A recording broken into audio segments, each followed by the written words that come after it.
I'm Miranda Valentine, editor of the lifestyle blog Everything Sounds Better in French, and today I'm going to show you how to make baked sweet potato wedges. So if you're looking for a yummy baked potato wedge recipe and you want something with a little bit more of a nutritional kick, this is the one for you. So I've got our ingredients all laid out here. I have 2 sweet potatoes which have been washed and scrubbed, but I've left the skins on. We have 2 tablespoons of extra virgin olive oil, 1 teaspoon of kosher salt, and a half a teaspoon of fresh ground black pepper. My oven is preheated at 400 degrees, and I have a glass baking dish here that has been lined in foil.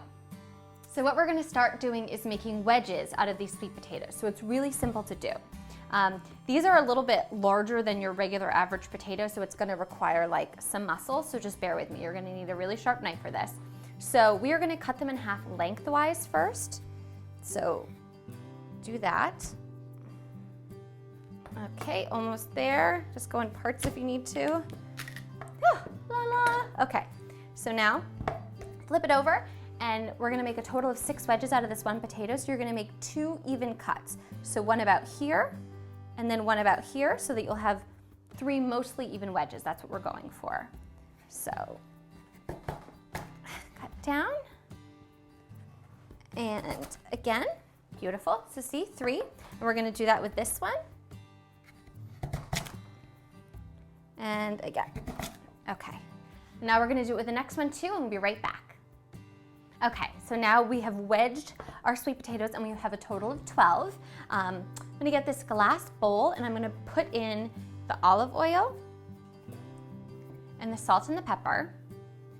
Now, you could certainly toss these in the little baking dish. I just prefer to get my hands in and do it in a bowl. It's just easier for me, but it's just really whatever you prefer. But I think you kind of get, it's just easier to kind of toss it around and not worry about anything falling out when you do it this way. And the size of your sweet potato will vary. Some are giant and some are little. So the name of the game here is to make sure each one is coated in olive oil. We're looking pretty good so far, but if you find that for some reason you had huge sweet potatoes and they weren't each getting coated in the olive oil, just add a little bit of more olive oil in.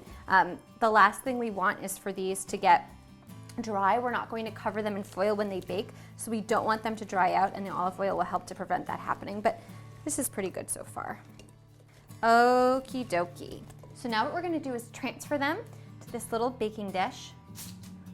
And we're gonna put them one cut side down because we're actually gonna flip about halfway through. And I like to put them all in a row, kind of in the same side, so I know when I flip them, like I don't have to like think about it really. Okay.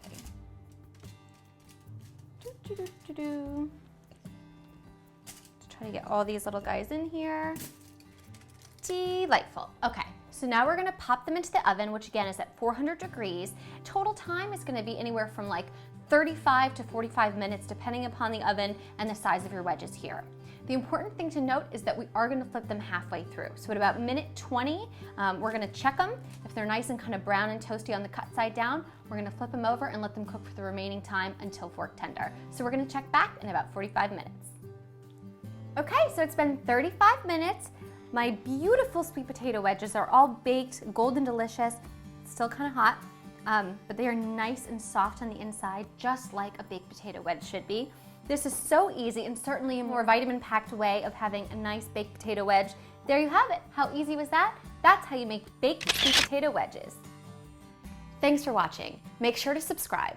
And if there's something that you want to learn how to make, send me an email at request@mahalo.com. And don't forget to check out our other great videos.